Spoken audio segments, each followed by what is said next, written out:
Discussions in this show should not be construed as specific recommendations or investment advice. Always consult with your investment professional before making important investment decisions. And now, Financial Renaissance with the M's.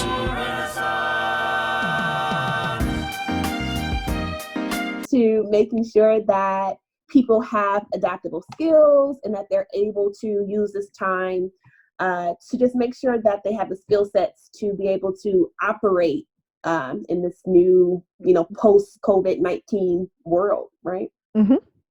All right. So you actually used this program, Coursera, didn't you? Me, yes. Yeah. Coursera. Yes, I did. You can tell them about it or whatever, but Coursera is a free. Yeah, they've got like 190 different universities, legit universities, Ivy Leagues. I mean, you name it. The blue-blooded universities are on there, corporations, and you can take free courses. If you want to pay for a certification, you can. But literally, I took a course from Robert Schiller, who was the 2013. One third of the 2013 Nobel Prize in Economics recipients. I just wanted to be like, oh, I was in his class. I took a class by him. Okay, but it's a great opportunity now to just sharpen any skills that you think may make you more attractive, right? As the world changes, and the world is going to be changing, and so we, you and I did a show. Beginning of February. It feels like a year ago, the beginning of February, about jobs of the future. And so you have to look at the jobs, there's tons of books. I'll remember the name of the book I'm reading, Industries of the Future by Alex Ross. There's tons of books on just what's going to be happening in the future. And while you're, not saying that you have idle time just because you're at home, but if you do find yourself at home with idle time, sharpen that saw. Brush up on your skill set to make sure that on the other side of this virus, you may not have to, go back to the same job that you went to that you may or may not have liked, right? You may be able to beef yourself up so that you can get a job of the future. Now, where are we going into? The jobs of the future? Jobs of the future. Did you sign up on Coursera? I did. I'm in the process of doing it now. Oh, okay. All right. So jobs of the future, this again is a repeat, but this is it was still good information. This came from a Brookings Institute report done in 2019. So this is not opinion based. Right. Okay. So let's see, jobs. So I'll start at the top while you figure out where you want to go next. But so it says automation and artificial intelligence are really risking a lot of the jobs that humans have now, which I guess we've kind of known that. We've been saying the robots are going to take our jobs for years, right? It says 25% of American jobs are at high risk of automation, with food preparation, office administration, and transportation jobs will be at the front line, and some of these jobs in the first industries that will get will have casualties, right?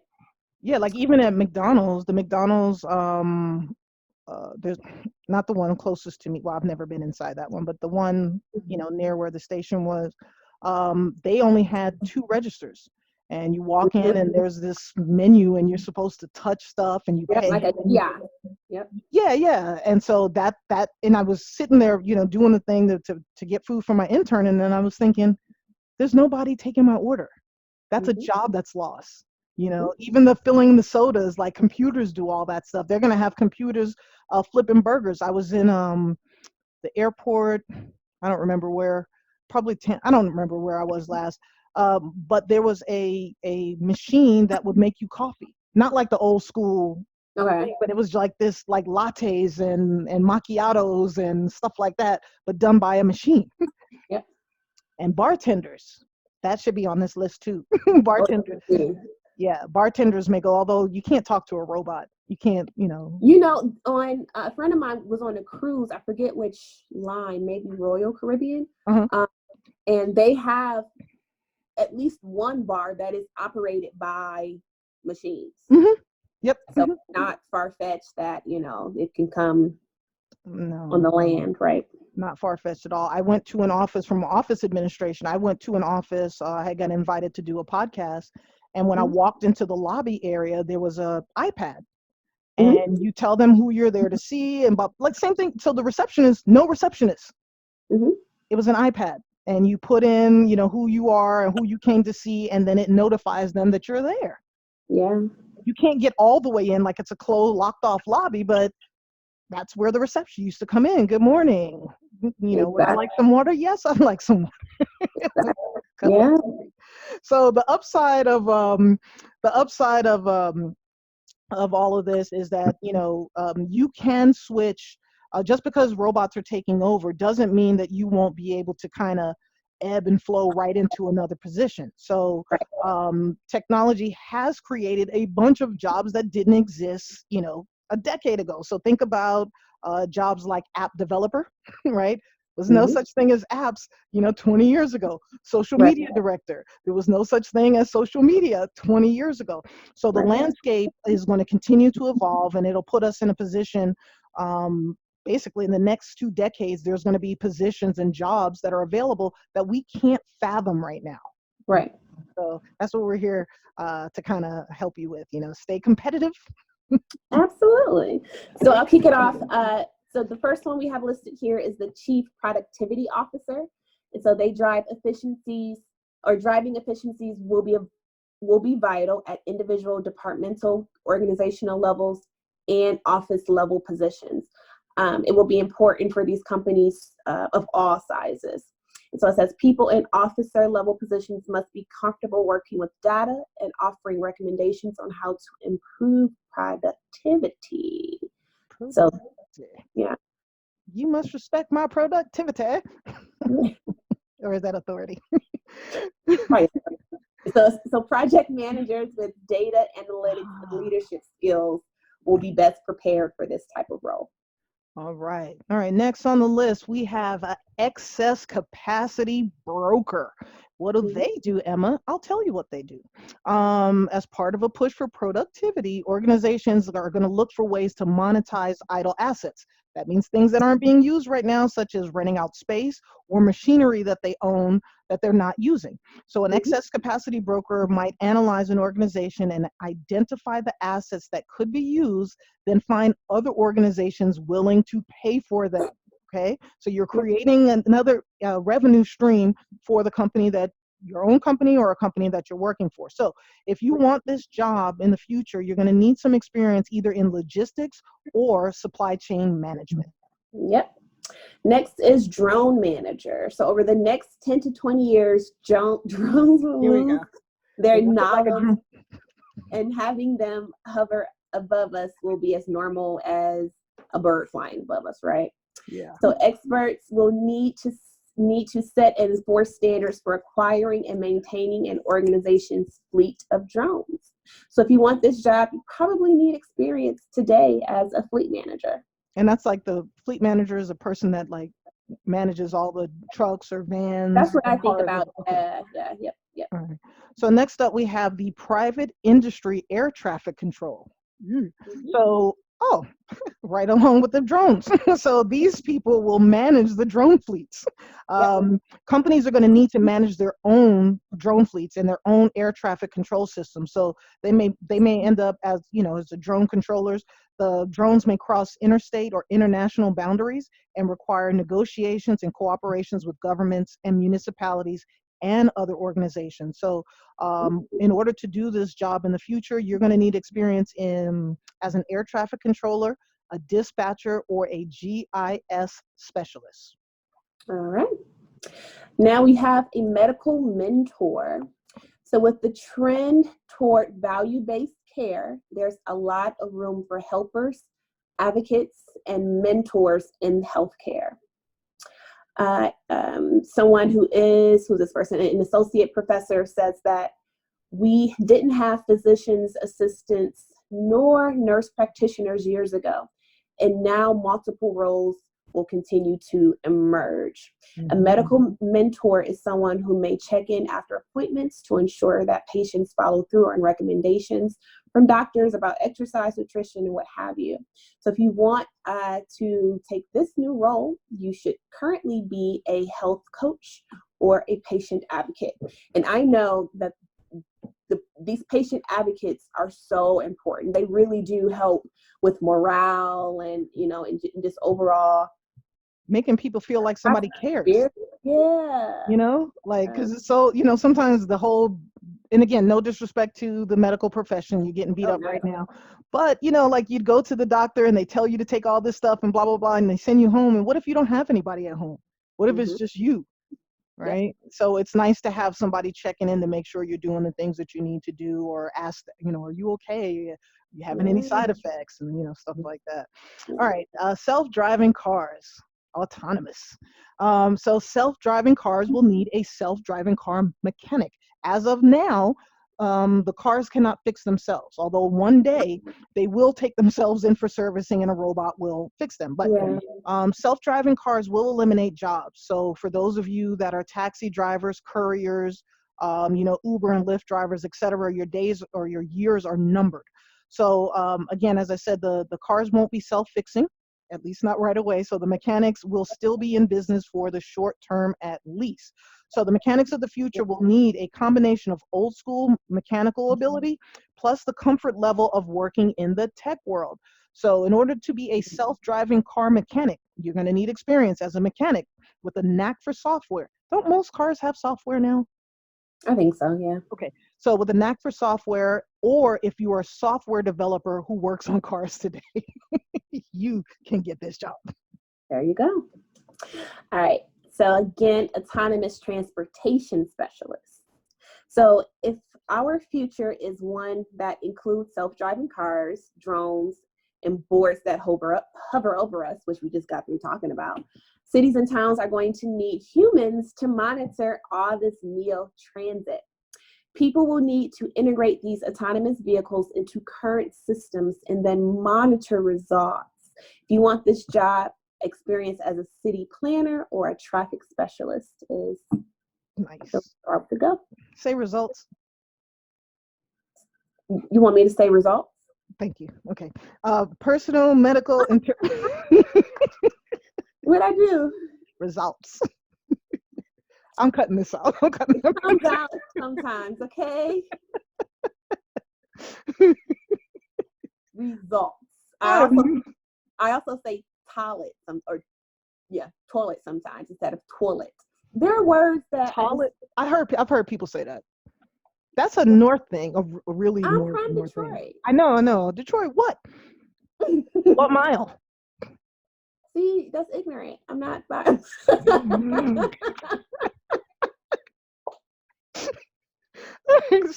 the next on the list is a personal medical interpreter.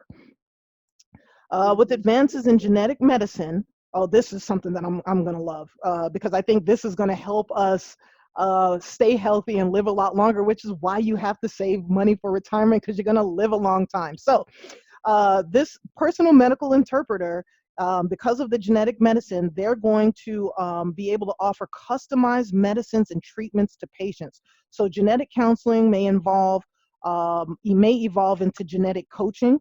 So for example, super specialized positions as an interpreter for a new gene editing tool called CRISPR, which, you can splice, like based on your DNA and, your makeup, they'll figure out what medicines are going to work the best with you. Like this is about to get gully, no more side effects.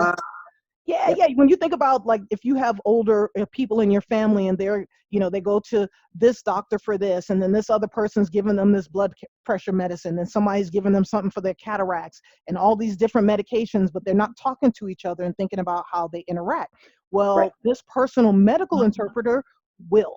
Okay, so providers may evolve into individualized coaches or advocates, again, that word, who can inform patients about individualized medical treatment. So you'll need experience as a genetic counselor today if you want to become a personal medical interpreter of tomorrow. All right. See, what's that, New York? No, that was my son at 3. Human technology integration specialist. So it says, teach others how to leverage and use the vast array of technologies to improve the quality of their lives. This is basically an IT specialist times 10. This person could take a holistic approach that examines all the different work and consumer technologies a person uses and streamline devices, and platforms to get the most out of them. So you would need a career as an IT representative, but you also might want to check out life coaching. Nice. I'll let you do the next one too if you want. Yep. So next we have the wholeness mentor. And so because we're all connected and with the advances in technology, most of us are not really feeling as if we have a lot of time, right? There's a lot of time poverty, right? So as a result of this, the wholeness mentor is going to be needed because they help develop lifelong strategies to match their personal purposes with a hobby that provides them with fulfillment of physical needs, a social network, and spiritual happiness. So if you want this job, usually a life coach or a health coach is going to really help you. Again, it's just to kind of create mindfulness and wholeness and just make you just feel complete, to help complete you. Yeah, that whole work-life balance that we're always saying it's not possible. It needs to be possible. It needs to be possible. You just can't work 16 hours a day. All right. And my favorite new career that's coming up is an end-of-life coach. This one is the last one. So with baby boomers, they're approaching for some of them, they're going to be approaching the end of their lives, their last quarter, over the next 10 to 20 years. And there's going to be a greater emphasis on how people want to spend their last days. So some people may not want to prolong their lives, right? If they can, they will. But if they can't, they may just want to take money and have fun, do fun stuff with their family. So an end-of-life coach is going to help individuals and families make better decisions on how to spend the last weeks and months of your life. Okay. So in the next few years, there's going to be a massive shift towards people wanting to add more days to their life and add more life to their days instead of adding more days to their life. And these coaches are going to help people explore their personal values and medical options so that they can create the kind of end of life they want. I think I know what I want to do at the end of my life. We'll be in Hawaii. No, where's weed legal? Hawaii? It should be illegal in Hawaii. Isn't that Maui Wowie? Because I would like everybody to fly to Hawaii with me, and we smoke weed. I die. I get cremated, and put my ashes in a volcano or something like that. I don't know. But if you want a job, I don't want that. No. I don't want that. If my family is watching, this is not what I want. This is not my last will and testament. This is not what I want. But if you want this job in the future, again, an end-of-life coach, you're going to need experience as a hospice employee. Because those are people that are used to dealing with people at those final stages of their life. And you have to have bedside manner.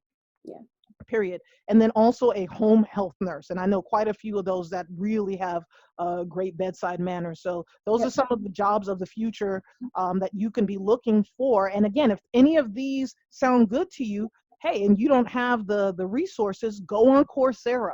Look up these jobs on LinkedIn, on Monster, on Indeed, or wherever it is that people look for jobs, and look at what the requirements are. Look at the education requirements. Look at everything. And remember, the requirements in some cases are wish lists, right? This is the type of person they wish they could have.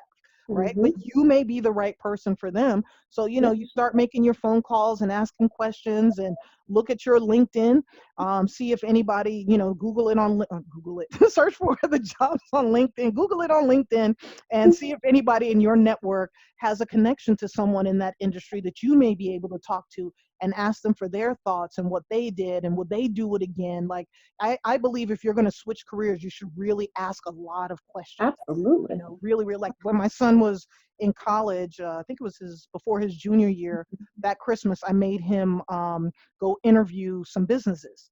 And so he set up some interviews for these businesses and he asked them, if you had to do it all over again, what would you major in? If you had to do it all over again, blah, blah, blah. And that's how he ended up becoming a business management with a minor in accounting, because he went and he interviewed a bunch of people and asked them questions and they told him specifically what they would have done differently. So you can do the same thing at any stage of the game. All right, so here's something juicy for those of you who are at home, right? Mhm. And remote jobs are totally a thing, and they're going to be a thing. But not only are they going to be a thing, there are some companies that are accepting remote job applications right now. That's Yes. right. Right now means during the virus. So going back to LinkedIn, let's make sure that your LinkedIn profile is up to date. It looks current, it's refreshed, you have all your skills on there. That's really important to be hired today. Yes, it is. And your picture should look as professional as possible. Absolutely. Even if you need to put on a suit and tie, or business from the waist up, and get somebody to take a picture, but anything is better than nothing. So from a branding standpoint, it's definitely important to be professional, but I think the word professional is kind of industry specific a little bit. It's looser a little bit now. It's looser because they're allowing us to show certain corporations are allowing you to show a little bit more of your personality. So whereas before it might have just been black, gray, navy blue suit, now you might be able to have on a pink shirt or a pink jacket, or if you're a lady, whatever. Scarf, colorful scarf. Yeah, whatever. So it's, you can still have your personality shine through. However, you still want to look presentable and and put your best foot forward. And speaking of LinkedIn, they've compiled a list of jobs that are fully remote. So if you were on a beach in Mexico and had a margarita butler, you could still work. No matter where you are in the world, you can still work remotely, which is why I love remote working. Absolutely. All right, so starting out, you want to rock, paper, scissors for this? I'll go. All right. So the American Red Cross, they're hiring for a director of digital content. Let's see. Do you want to say what they're looking for in the role? Yeah. As you want me to say it? As the director of digital content, you'll be responsible for publishing and planning the site's online content. They're preferring East Coast applicants for this, even though it's a remote position. But again, East Coast people are up, our country starts at EST, and then we work all the way back to whatever time zone Hawaii is on. Speaking of Hawaii, King's Hawaiian. Don't you love these transitions? Yeah. Speaking of Hawaii, King's Hawaiian is hiring for a food service sales representative. In this position, you'll be responsible for selling King's Hawaiian products to local and regional businesses. So this is a remote gig and King's Hawaiian, believe it or not, is a Dallas-based company. Okay, so the only thing caveat I would put on this is that if you do get a job with King's Hawaiian, that you remember you heard about it from Emma and Shardea, and you make sure that we get some rolls or some hamburger buns. They're so good. They are the bomb. We made the best burgers last week with some Hawaiian rolls. Mind blowing. Okay, especially when they're fresh. Yes. We have our Facebook group, Greenwood Facebook group. Oh yeah, I forgot about that. We're starting a Greenwood. It is started. What is it called? I think Bridging the Gap. We're still coming up with the title for the group, but if you just want to go to the page and write questions there, then you can contact us there as well. And in the what's our website, Emma? www.greenwood. Nobody says www, so it's greenwoodwealthmanagement.com. Yeah. How old are you? You're like 80. www. So thank you for having me. This was fun. You gave me a reason to do something with my appearance today. You made me do my hair. I did way more than what I've been doing before. You made me do my hair. So yeah, and I got dressed for real today. I'm from the business on top and business on the bottom. Listen, thank you, Shardea, for being here, and I'll see you next time. See you soon. Bye.